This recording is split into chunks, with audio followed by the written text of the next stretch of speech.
The biggest thing I want to tell them is, A, you're not alone. There are a lot of people going through the same situation that didn't have any control over the company deciding that they wanted to do layoffs or, whatever. So you're not alone, and you're not the only one. And it is okay to reach out to people, friends, family. You're welcome to reach out to me if you see me on LinkedIn.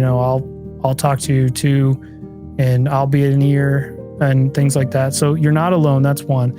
The other one is you're not a failure.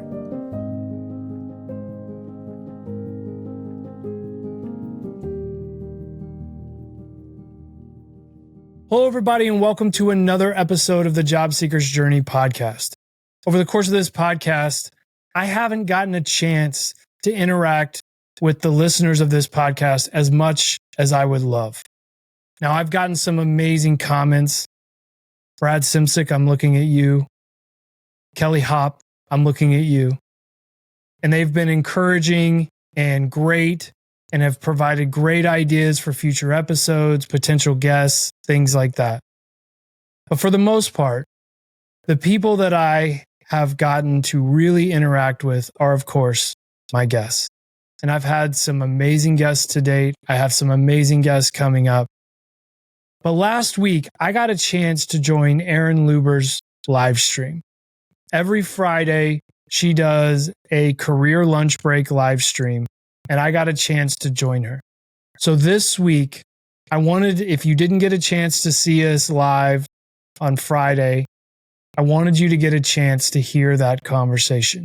So without further ado, here is the live stream that I did with Erin Lewber.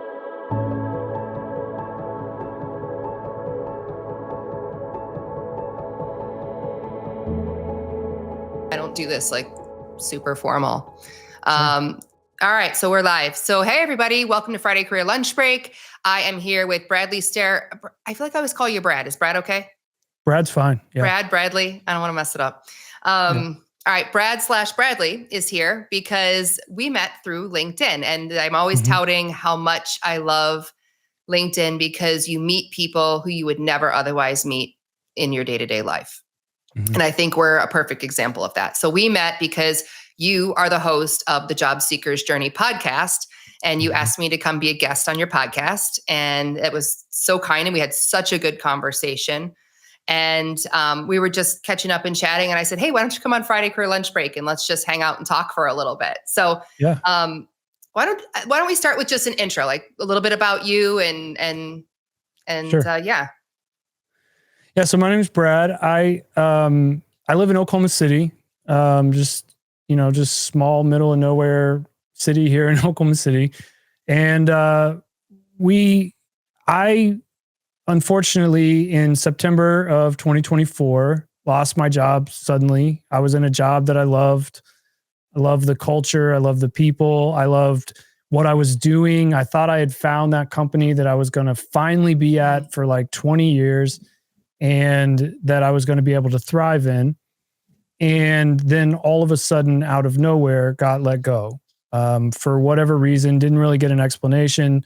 It's not really the point, but suddenly I was back on the job market. And either fortunately or unfortunately, I've now been in this situation 3 times in the last 10 years. So it's not foreign to me, but I spent the first probably 15 years, mostly as a project manager in all kinds of industries, working in manufacturing, oil and gas. Later in my career, I started working in IT and consulting, working with the city of Chicago a lot on their initiatives for the citizens and things like that. And then I was just thrown into this job search, and that got me down this path and having to restart all those activities that you have to do to find your next opportunity.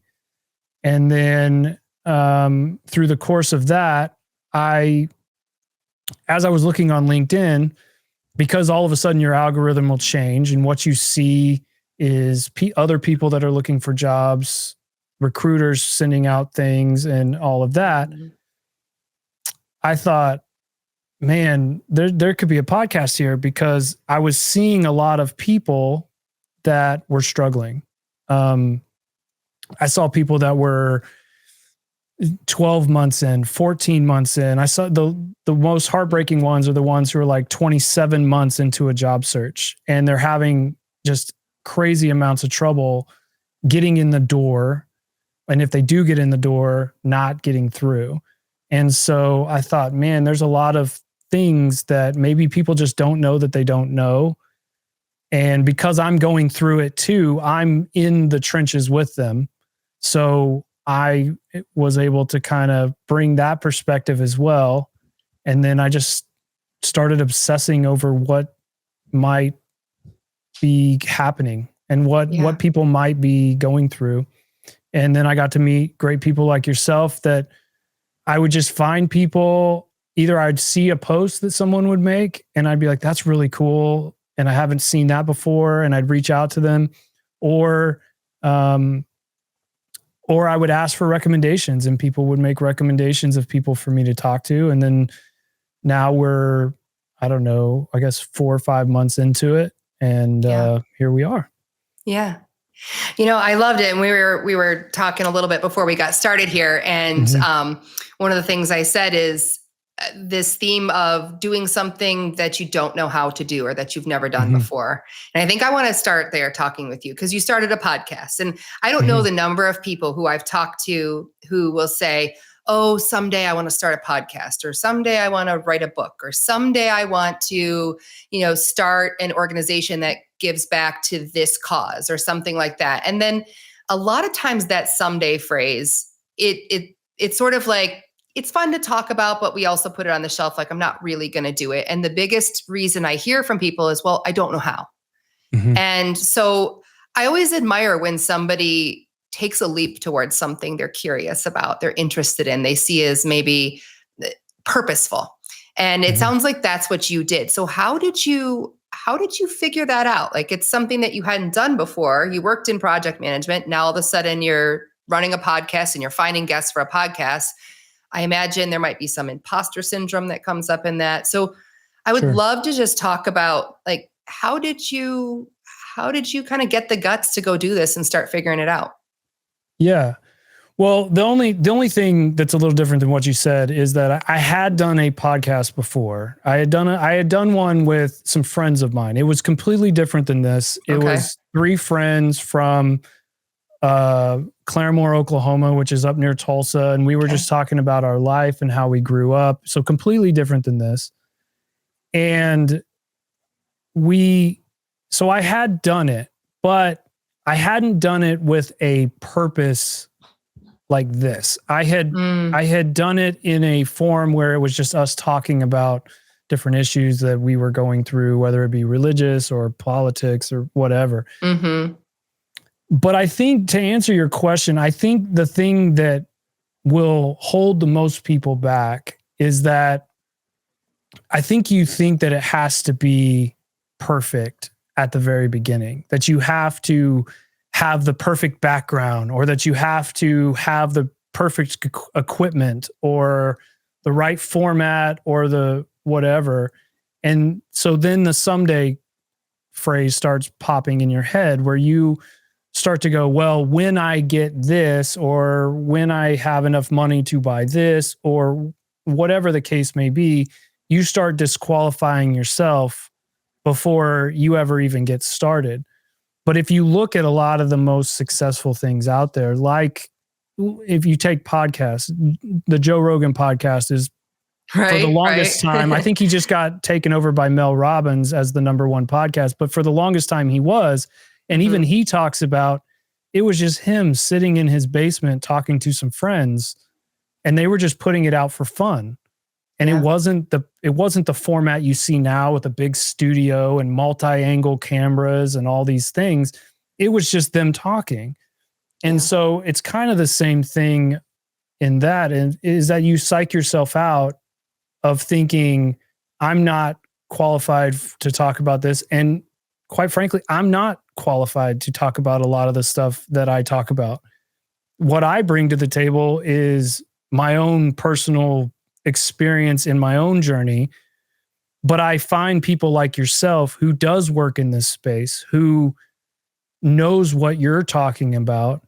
And I just give an opportunity for people who are willing to help others to share their expertise. And then we just have a conversation about it. And hopefully it brings information that's useful and that, they find it, hopefully it's entertaining too, but I want them to feel like I walked out of here, maybe hopefully learning something about something I can try or something like that. So I guess I don't really have some of the imposter syndrome when it comes to that, because once it's out, and there's nothing you can do about that. So it's kind of like, I like that. Someone's either going to like it or not. Yeah. And most of the time things are positive and you just kind of roll with it.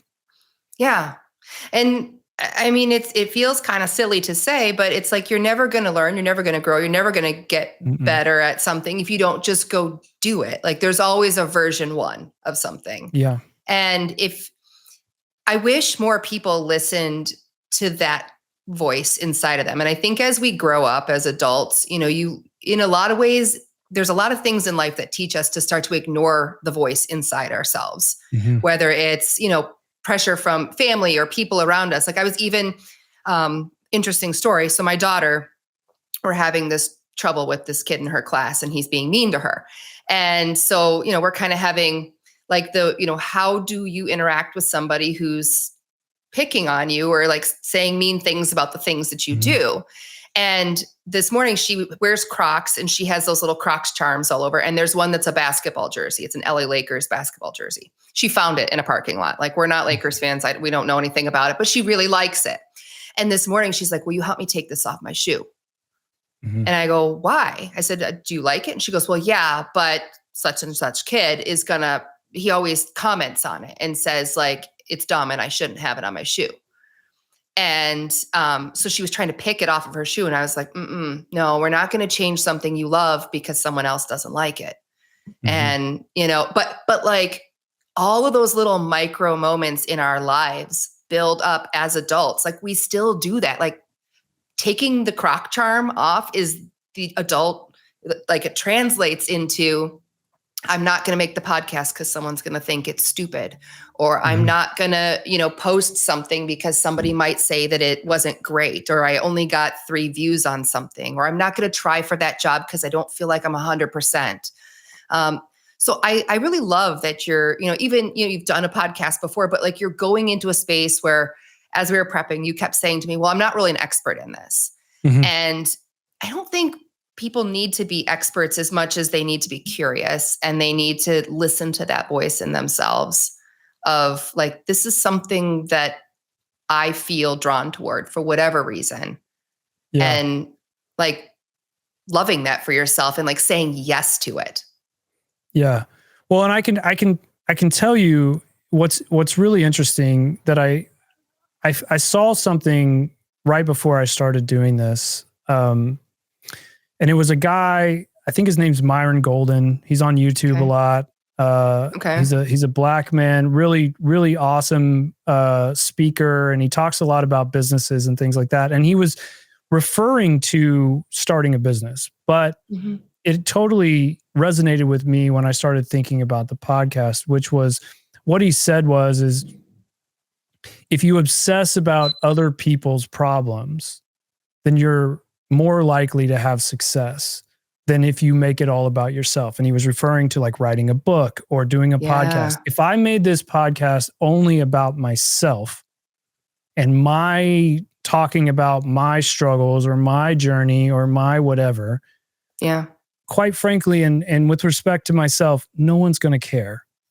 Like my parents may listen, but like no one else is probably going to care. Right.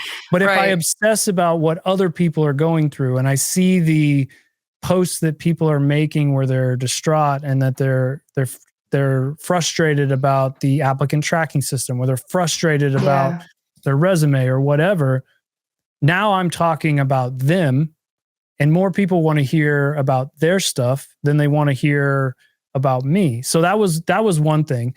And then the other thing that I kind of realized early on is I used to work at a place and I was, I'm from Oklahoma.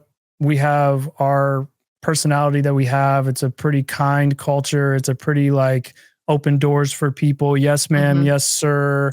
A lot of things like that, which translate really well in personal life, doesn't always translate great in professional life. And you have to learn how to be more stern, and you have to learn how to be more forceful and bold and things like that sometimes.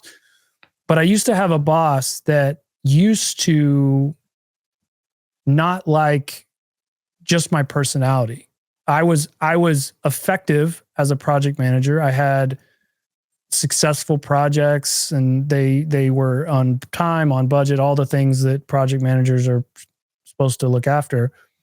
But he didn't always like my approach because I'm a very people person. I care about the team. I care about the clients. I really want to get to know them and what makes people tick and what I can do to remove barriers for them and things like that. And he used to call me things like the kumbaya guy. And like, he thought I was just so like, so soft, if you will. But as I was thinking about this later on, as much as that hurt to hear at the time, even though I'd still get projects and I got brought into some projects to like take over as things were not going well. And because I had the ability to connect with a client, and especially if the project was having bad communication, I was good for that because I was able to come in and like get to know people and really find out what the actual issue was by having that conversation. But when it comes to things like a podcast, it translates really well because I have the ability, I care a lot and I care about the audience and things like that. Now, I don't care about everyone knowing me or everyone, I don't need the numbers or the likes or the whatever. So I only care about, is this resonating with people? So if I ever get a comment that says, man, I really enjoyed that conversation with Erin because of this, which I think, I connected with you and told you that you were the most listened to one that I had to date. And that's still true.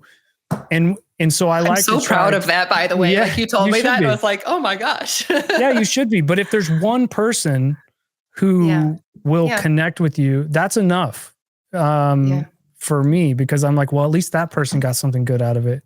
And so it's funny how things translate to what used to be told to me as a negative is actually what helps me do something like this, because I am able to connect with the people pretty quickly. I'm not, an arrogant guy that's like thinks that I am going to spread all this amazing good news to everyone. And I just want to help people get information. So you never know what might be like good for you,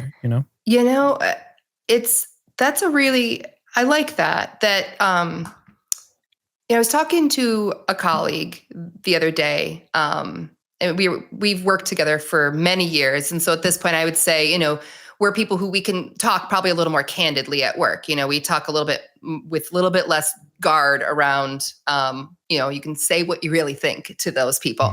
And I love working with those type of people. But this person asked me, like, have you always been this way? Has this always been who you were?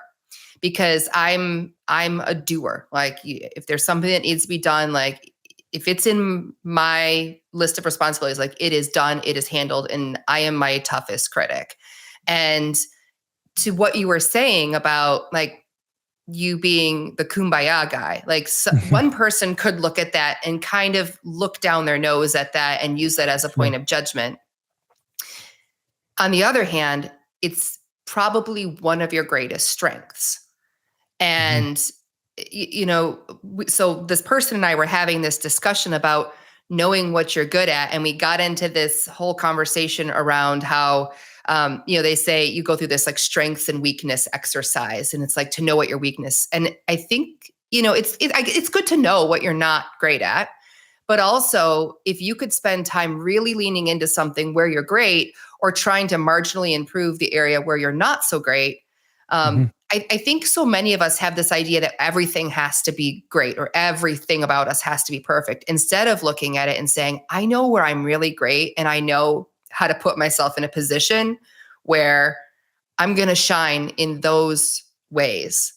And maybe that's a maturity thing. Maybe that comes with a little bit of time. And as you sort of figure yourself out, through your 20s into your 30s and all of that, but becoming less apologetic about maybe some of the things that one person doesn't love about you, but it actually is your strength. And when you go and apply those things is where you do your best, richest, most meaningful work. For sure.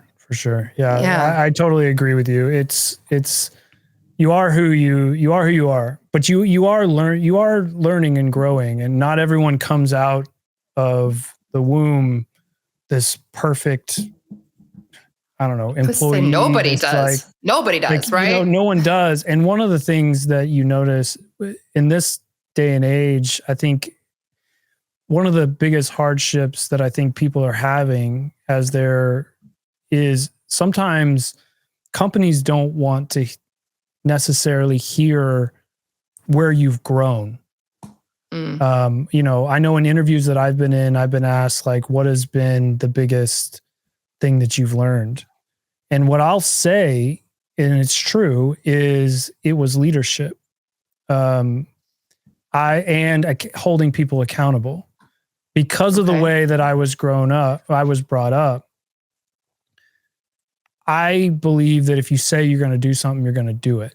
Right. That's the way I was taught as a kid. That's the way people are around where I am. And so if a team member said they were going to do something at a certain time, by a certain date, whatever, I believed them. And I felt like they were definitely going to do it. Well, what that did is I didn't hold people accountable at first as well as I should have. And I got burned a few times by people saying they were going to do something and then not doing it for whatever reason. They may have had a good reason. They may have had, something come up, whatever it may be, or they just may not have done it. And I didn't hold people accountable enough. So I had to learn some of that accountability really early on in my career of how to hold people accountable, but not be the dreaded project manager that when you walk in the door, everyone goes, oh God, here he comes. Like he's about to ruin our morning type. Because I've known those guys too, right? That are just jerks, and they're very effective because you're almost afraid of them. I never wanted to be that person, but I also wanted to be able to get the accountability out of them. But to tell a company that, sometimes it seems like, especially nowadays, because everybody wants you to know everything before you walk in the door, to tell them that, hey, I did have to grow in this, and there may be some areas where I still have to grow. There's a lot of companies nowadays that don't like that.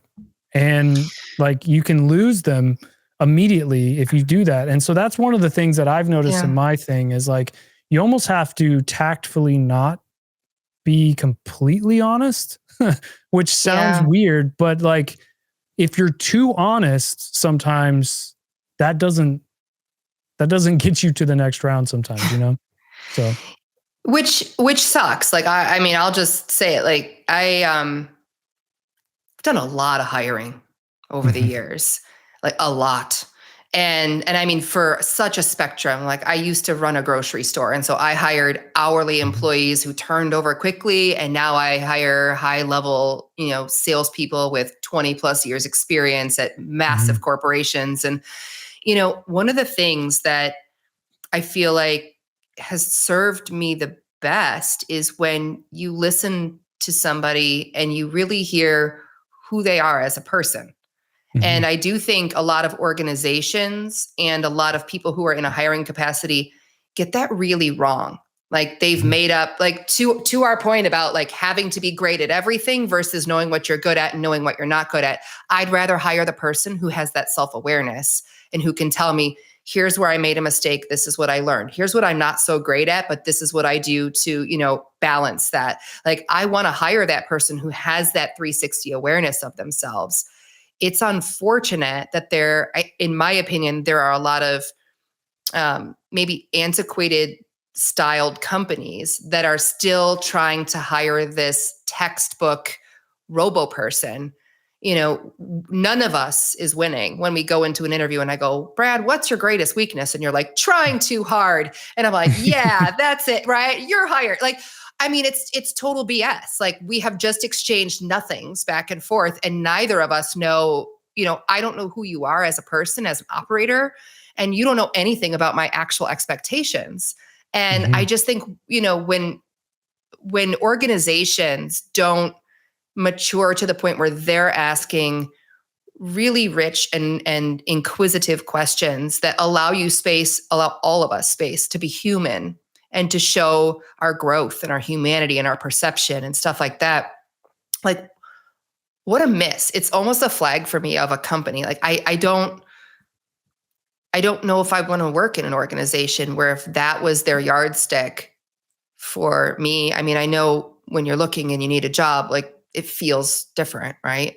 Because family and bills and all that. But I mean, if you really get down to it, they kind of are flying a flag to let you know we're not so smart at this, right? Like, we're kind of doing it like an old school way still, and we don't know a better way to do this. And that's totally fair. And I'll give you a quick illustration. I think to kind of your point is at one point, so I lost my job suddenly, but with my wife, she was working at an oil and gas company. They were merging. They'd had a ton of layoffs anyway. And we actually found out 3 months in advance that she was going to lose her job in December. So we were faced with potentially both being out of a job at the same time for a little while. Ooh. And she started applying, obviously, and she applied to a job at another oil and gas company. And through the applicant tracking system, almost immediately got rejected. She had known some people at this company because some of the ones from her old company had went there. And she had even sent out emails to hiring managers, including the actual hiring manager that she ended up working for, and didn't receive anything back. And then the only way that she was able to get in the door was a recruiter called an ex-coworker of hers about a contract position. And that coworker was already working at that company. So they recommended them talking to my wife.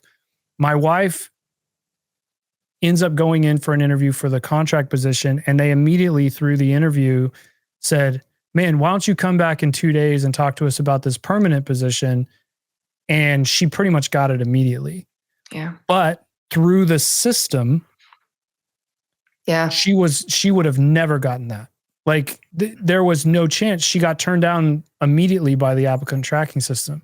Yeah. And the applicant tracking system is a gray ocean of who knows what it's sometimes all about. But like, it's just an illustration of like, they would have missed out on a perfect employee for them. And now she's thriving there and like doing amazing things. And she's a rock star. And I'm not just saying that because I'm married to her. She's a rock star at what she does. But like, they would have never gotten her because if they went the traditional routes. And so it's funny how that works. Yeah. It's definitely, it's a human process. It's a human process. What I mean by that is, the applicant tracking system, you can ask knockout questions. So it could say, do you have a college degree, or do you have 3 years experience doing this? Or do you live in Oklahoma? Or, and if you answer yes or no, it's like, yes, you go past go, no, you're done, right? Because they need those baseline things. So that can happen really quickly. What I tend to find is like, when you get those rejections pretty quickly, more often than not, there is a person reviewing it. But what a lot of people, there's like so many pieces and parts. So it could be that the person who's scanning your resume, a lot of times more junior people are put into that sort of qualification role. Like they're going to go through and they're going to scan through. So they're like an associate who's been hired more recently, and they're going to go through the resumes and sort through the noise and kind of find the ones that are the best fit and give those either to the primary recruiter or pass those to a hiring manager or something like that. So what's scary is a lot of times you have your least qualified person trying to read through something and diagnose whether on paper this person is the right fit. And so you've got a bunch of black and white text. Maybe the person who wrote the resume did a, bad, good, great job of explaining themselves. You've got this person with unknown qualification reading the resume. Like there's so many variables happening right there in that like first handshake of information that it's so easy to just cruise through the applications because there's so many of them and they don't feel human in a sense, right? These are just documents. I'm just reading through documents. I don't know Brad. I don't know Nancy. I don't know Julia. Like I'm just reading it and going, is this person a fit? Is this person a fit? Is this person a fit? And so I think it does bring up the importance of like, what are you doing to advocate for yourself? A lot of people will say network. I think it's more about advocacy, and networking can be one of the strategies, but there can be things like, I keep talking about using video. Do you place a link to a video at the top of your resume where you can talk to them, if you will, for a second, and like have it be a pattern disrupt for somebody. So they click the link, they watch it for 60 seconds and they meet Brad as opposed to looking at black and white text and trying to figure out who Brad is. Going through people, telling everybody, getting referrals, stuff. There's so many ways. And I mean, that really is the way that so many people find jobs. Not everybody. Some people submit their jobs into a portal and they get called and they go through the process and they get hired. Like that happens too. But I think when you're in the seat where you're actively looking, that advocacy plan is really important for what are all the things you're doing in addition to putting your resume into the pool to try to show up in an otherwise very crowded room. Yeah. And if there's one theme that's come out, so I've had 18 episodes at this point. I've talked to, I think I've had 14 guests at this point. And if there's one theme that seems to has unexpectedly come out of all of these, is that the importance of human connection is still alive and well when it comes to job searches and finding your next opportunity and things like that. And also the approach of how you approach those connections is very, very important, because it's so easy for someone who's looking for a job to be pretty self-focused, right? You need a job, you're needing income, you got to take care of your family, you've got all of these things. When you reach out to somebody, there's a clear, like, yes, I'm looking for a job thing, especially if you have an open to work banner, things like that. People see that. And they're probably a little skeptical of that immediately because you are immediately reaching out to them and they're just expecting your next question to be, so do you got an opportunity for me, basically? Yeah. But the importance of really doing your homework and almost making the majority of your job in the job search of doing your upfront homework, because everybody talks about tailoring resumes, and I don't know if that really does anything. There's the applicant tracking system is so keyword driven that even if you have experience in that exact thing, if you don't use the exact keyword that they're looking for, you can get rejected, even if you've been doing that same thing for 15 years, right? But having the focus of focusing on making a target list, so coming up with a list of companies that you want to work for and writing them down. I want to work for Devon Energy, or I want to work for Oracle, or I want to work for Amazon, whatever it may be. Yeah. And you make your target list, you do your research of what are the issues that they have, what kind of problems do they face in what I do? Like, what is something they may be going through now? And how would I fill that void? How would I help them solve that problem? And if you can do your homework beforehand, and then your conversation is pointed back to them instead of at you the whole time, where you're only talking about your experience and you're talking about what all you've done and you're talking about all these things. And then eventually you kind of get to, well, what opportunities may you have? If you can kind of make it about them and what their problem may be and how you feel like you would solve that problem, and you could, and now you're having a value conversation, and they may not have something at that point, but they're going to remember that more than anything else. And they're going to say, oh man, I remember we do have this problem and this is popping up now. And now you've created a quality relationship that you try to give to them without any expectation. And then the way I believe humans really are is like, we want to help each other. Things like this podcast, the thing you learn is that there's so many more people that are willing to help than you would ever think that there was. You know, part of the issue when you ask me about why people don't do it, you get afraid to ask, would you want to come on? Because you're afraid that they're going to say no. And they might. And I've had plenty of no's. But there's so many more people who do and are willing to do it. I've only had one person in the whole time I've reached out to people. I've only had one person say, I need you to give me $250 or I'm not going to talk. Right? Wow.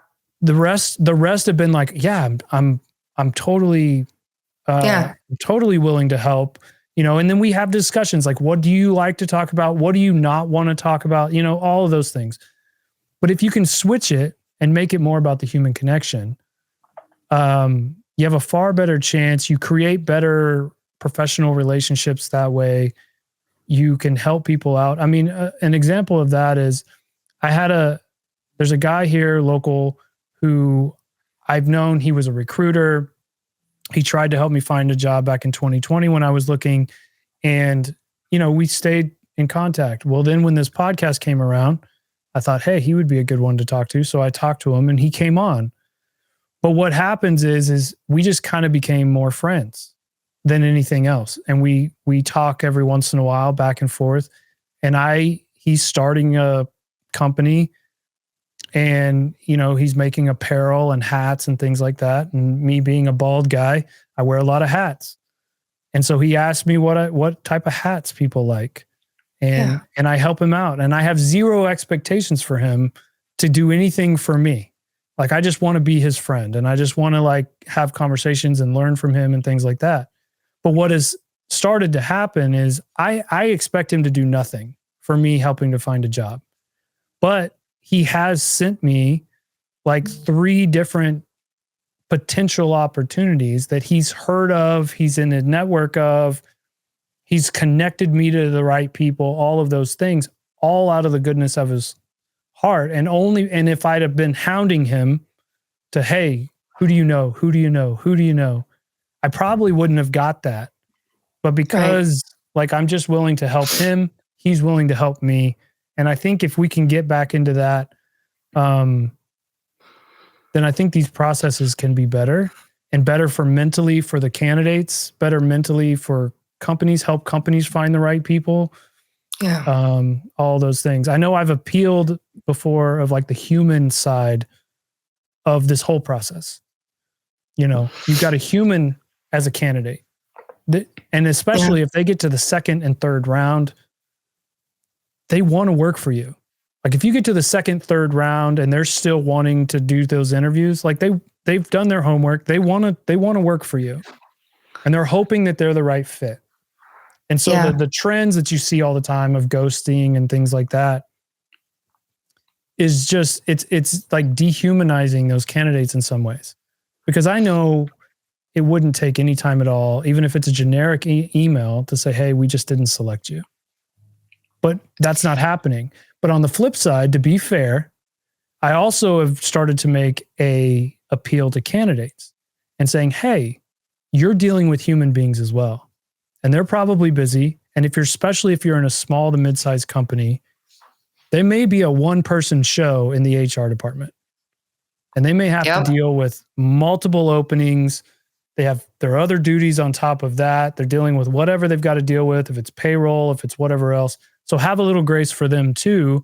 And don't immediately like dismiss this company because maybe it took them a little bit or, just the human process of it. It's a really good call out to kind of keep the human component of it. And, I look a lot of times at, when I go back to the whole advocacy thing and all of that, and the number of people who, have, we've crossed paths and I've helped them or they've helped me or things like that. And one thing I've noticed is, you hear people say that phrase, help me help you. Mm-hmm. And a lot of times it makes it easier for somebody to help you if you're really clear in what you need from them. And I had a conversation with someone the other day and they said, oh yeah, I'm talking to all of these people and I'm getting to know them all. And I'm spending a lot of time doing this and I'm just not getting any results. And I said, well, what have you asked for help in a certain way? Like, have you asked somebody for help? Because that's the other thing is I think a lot of people are willing to help, but like looking at it from my perspective, like I can't really guess what you need help with. I would need you to tell me what you need help with. And so a lot of times too, it's not even so much that I feel like I need a long-standing relationship with somebody as much as it's transparency, sincerity, brevity, and just like, tell me how I can help you. And I will tell you if I can help you or not. And But like you made the comment about sometimes things happen, right? Like people are busy and things come up and their kid gets sick and they're the recruiter, but also, they may be dealing with a family member who has terminal illness. I mean, these things are real. And so we all kind of have like disassociated from the humanity of this process that candidates are human. They come with great traits and not so great traits. And that's all of us because we're all humans. And recruiters and hiring managers are humans and they have a whole spectrum of knowledge and experience and their own problems and a whole desk load of work. And maybe the company is a total crap place to work and they are doing their best and they're not supported. And so, it's like there's so many factors that can come in. And I think that word of grace or like offering benefit of the doubt to somebody, just leading with what you need, following up, asking a question. If you have a follow-up question, a lot of people ask me, well, like, when's the right time to follow up with somebody? How long should I wait? Or is this okay? These are people, like keep it short and say, I'm really excited about this and I want to follow up with you. Is there any update? Like, that's great to send to somebody. And I don't know. It's like so many of us have become afraid to be humans because we're afraid that if we act human, we're going to look flawed. And if we look flawed, they won't want us. Mm-hmm. And there is some conditioning in that, Yeah. Oh, sure. You do. I know I've felt like sometimes with some of the positions that I've talked to where even if you meet the criteria, you find out that company is looking for like not only a unicorn, they're looking for a purple unicorn with a rainbow horn that their left foot goes slightly to the left. Like that's sometimes how detailed I feel like sometimes that these can be, and you can get conditioned to that. But that's, and it's really important. The unfortunate thing after 2020 too is that after COVID hit and all that, all those like get-togethers that used to happen, young professionals. Mm-hmm. I know the PMI organization used to have a local chapter meeting at least once a month, maybe twice, where you could go and meet other people in the profession and you can have that conversation over lunch and try to get to know people. A lot of that has kind of gone away in a lot of organizations. And that's unfortunate because that is a great way to meet a lot of people. Yeah. And it's real easy to isolate yourself and bring yourself in and those kind of things that makes you not present yourself in the best light whenever you do get in front of somebody. And one of the things with this podcast, one of the first things that popped in my head when I was like, I want to do this, and why do I want to do this, and all of this was, if you don't take care of yourself mentally, physically, all of these things, and you isolate yourself, which is a big tendency that people do. You feel like people are looking weird at you or whatever, which is probably not true, but you have that and you isolate yourself. Well, the moment you do get in front of a company and you do get to have an interview, you may not be presenting your best self to somebody because you're down, you may have a negative feeling going into it of they're not going to like me or whatever. And so part of the thing was to try to say like, hey, stay on top of that. Like really get yourself in a community, do things that make you feel better about yourself. If you need to talk to a counselor or something, talk to them and get those feelings out and start presenting your best self so that when you do get in front of somebody, you're ready and you are presenting who you are, and then they make their decision from there. And you can kind of live with that better than if you walk out of an interview being like, God, I didn't say this and I really wanted to say this, or why did I do this? Or why was I acting this way or whatever? At least you can say, I presented my best self, and then they choose yes or no, and you can live with that.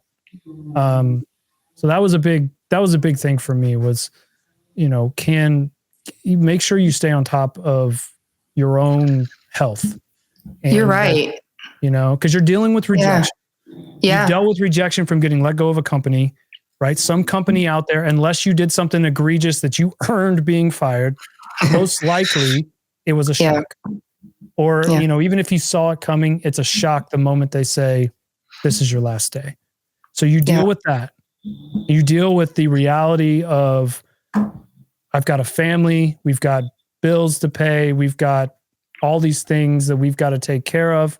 So you deal with that. And then you send all these applications out, and the majority of them, most likely, hopefully you get a rejection, but a lot of times you hear nothing, which is now the new rejection. When you hear nothing, that tends to be the new rejection. So you deal with rejection the whole time. Yeah.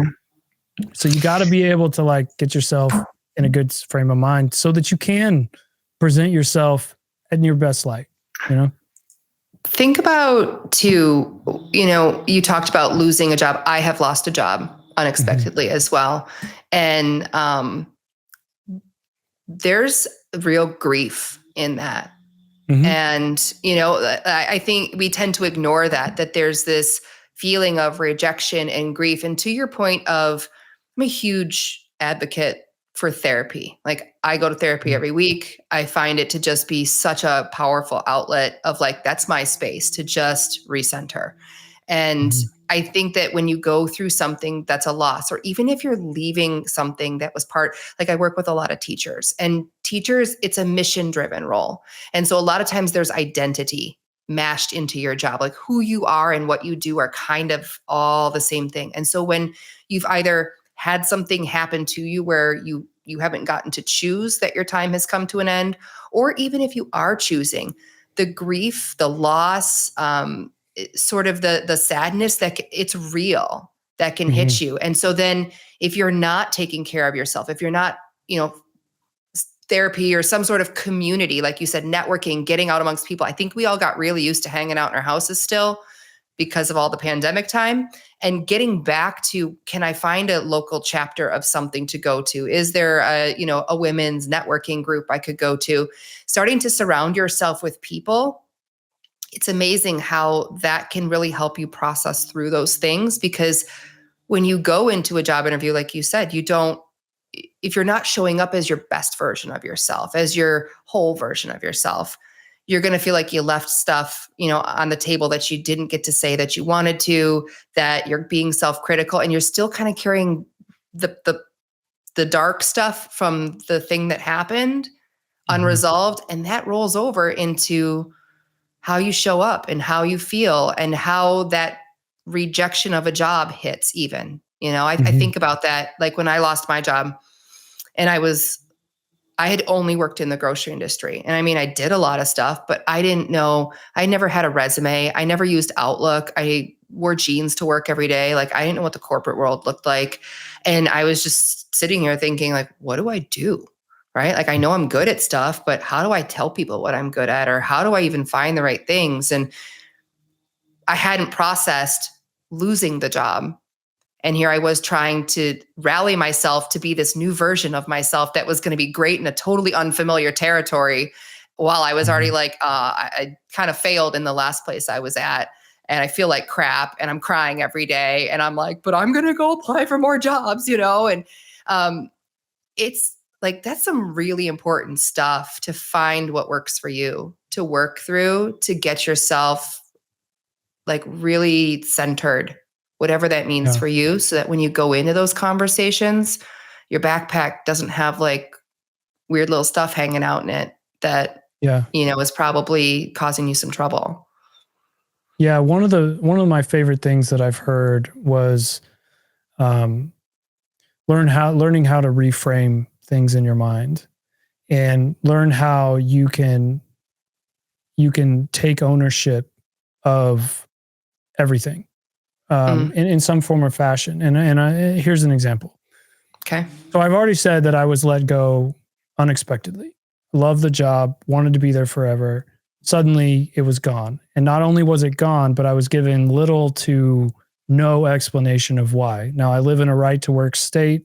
They don't have to have a reason and all of those things, right? So it'd be easy for me to sit here on something like this, or on every podcast I make, or every conversation I have, and play the victim and say, look what they did to me. Look, like, they did this to me. They put me in a horrible spot.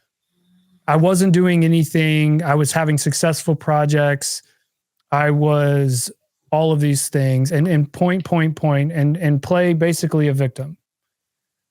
But on the other side, if I can look at it objectively and try to find areas that I can take some ownership in the situation, not taking on the blame or anything like that, but look at where I could have had ownership. So in that scenario that I just said, here's the way I would reframe it in my mind.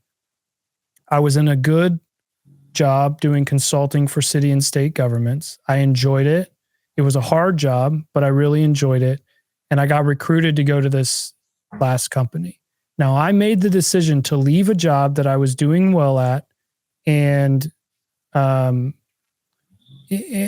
would who knows, I could still be there today, to go here because I thought it was a good place and I really enjoyed the culture, and I thought that it was going to be a great opportunity for me.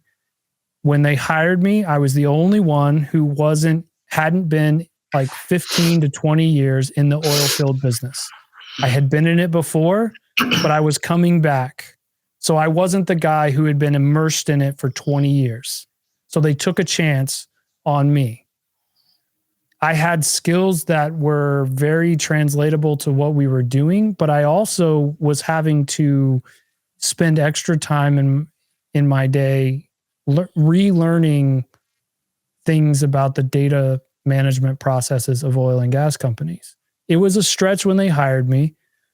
And the other thing that I did is that because I was the new guy who was coming into an industry I hadn't been in a while, I defaulted a lot to higher ups and people who had been there for a long time.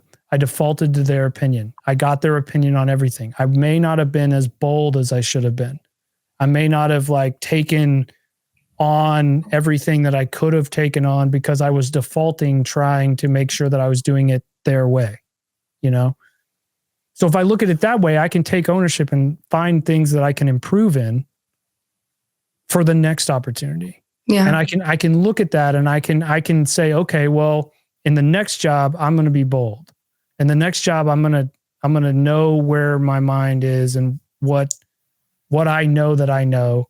I'm still going to ask questions, but it'll be a different type of tone when I ask those questions, more bold questions and things like that, and less defaulting. So if I'm able to do that, now I'm not looking at that situation as they did this to me. I'm put in this tough spot because of them. Oh, woe is me. Because no one wants to hear that anyway after a while, right? Maybe your mom does, but like no one else does. Even your mom gets sick of it, I think, after a while. But she may listen to it. Like, she may listen to it, but eventually she may be like, okay, you said this 3 or 4 times. Like that's enough. Time to move on, right? So now you can start to think, well, where do I want to go? You can look at things as maybe an opportunity. You have an opportunity to really reevaluate.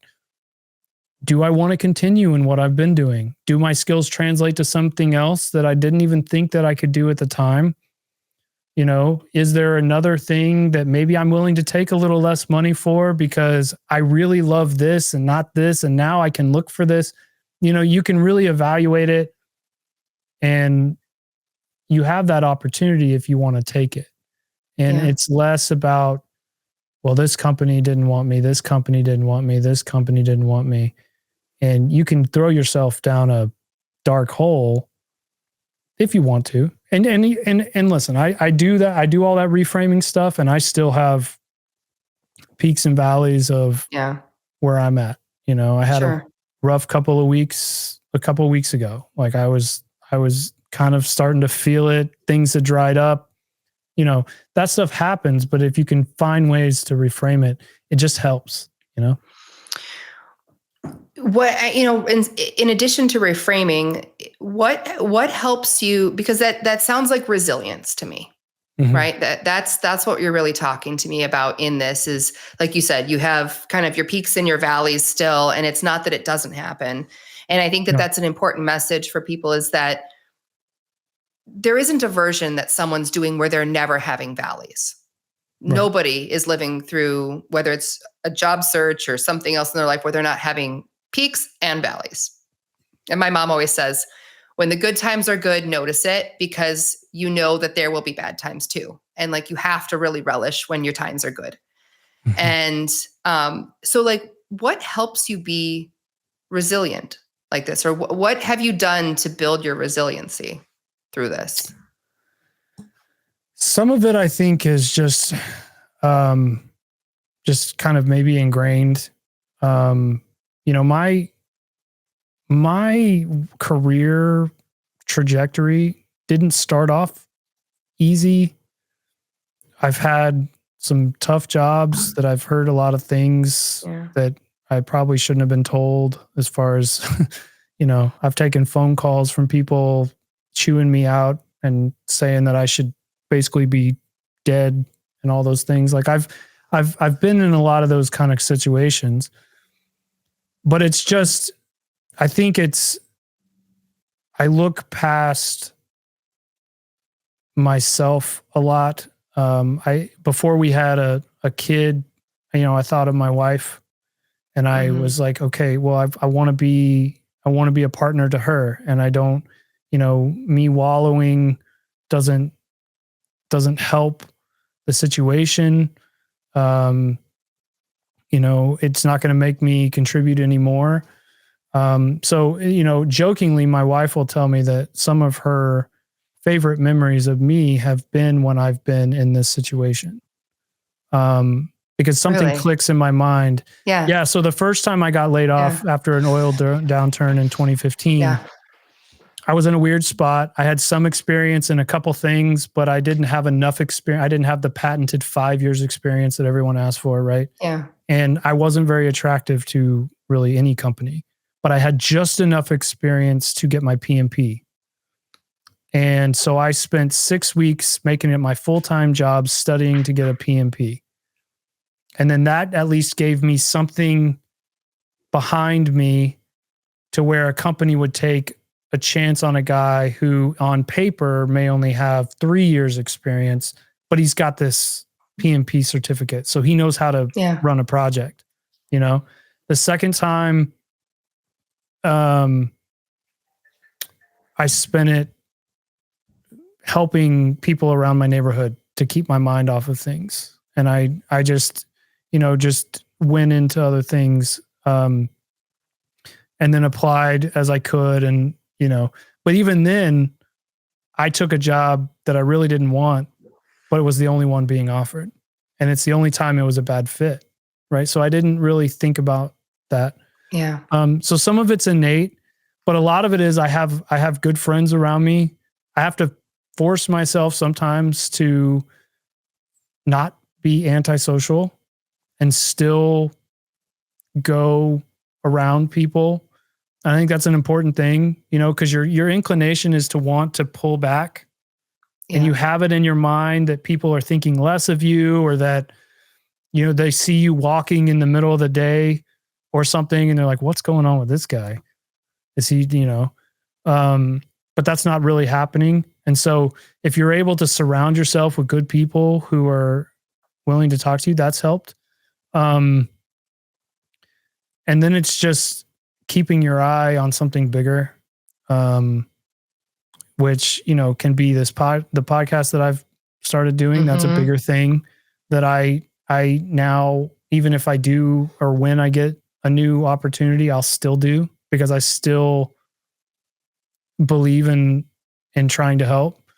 And just thinking of, I have a kid that's going to be going to college, and she's going to get married, and she's, we have financial things that we're going to have. It's a good why, isn't it? And so you think of them, and I'm like, okay, well, even if I don't want to do it for myself, for them, like I'll keep going. And that's just I guess how I was taught and things. So community and finding a why for you. Finding a why. Hey, I don't believe this. You're not going to believe this. We've been talking for an hour, and we're coming to the end of our time already. It felt fast. I believe it. I'm a talker. I believe it. This has been great. I always ask when we wrap up, I always ask every guest for a piece of advice, either a piece of good advice that someone gave you that you really like, or maybe just a piece of advice that you'd like to share with people that you'd like them to take with them at the close of this. Yeah. So because a lot of the people that I try to reach are job seekers, the biggest thing I want to tell them is, you're not alone.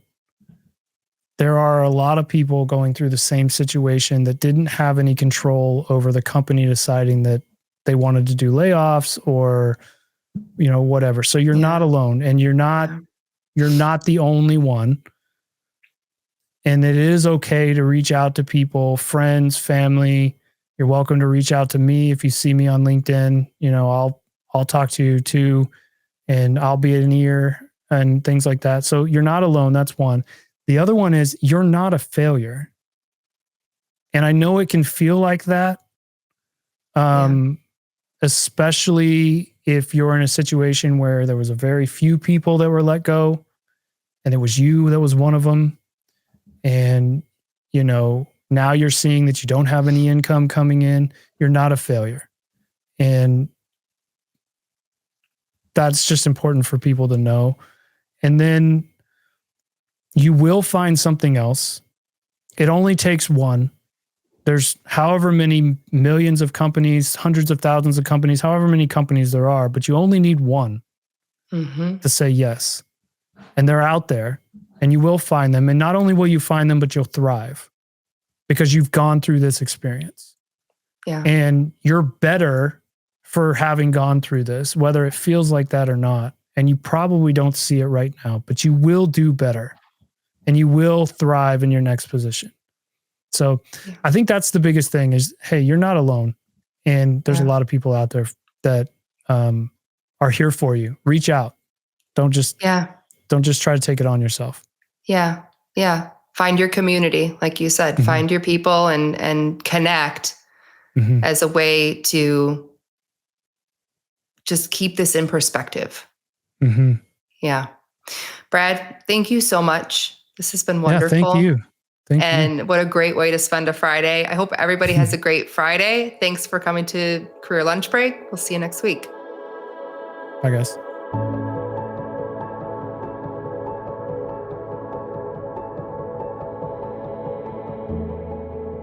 Well, that'll do it for this episode of the Job Seeker's Journey podcast. I want to thank Erin for inviting me to come on her live stream. It was an incredible experience. Erin is a rock star and is someone that I hope you follow. And if you're free every Friday, 11 a.m. Central, I highly encourage you to check out per live stream.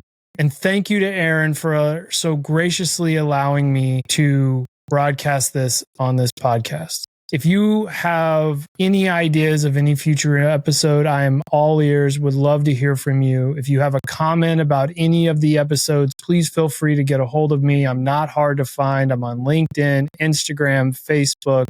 I have an email on the website, thejobseekersjourney.com, and I would love to hear from you. If you know someone going through a job search, please forward this to them so that they may get some helpful information while they go through this journey. But from all of us here at the Job Seekers Journey podcast, we'll see you soon. Bye-bye.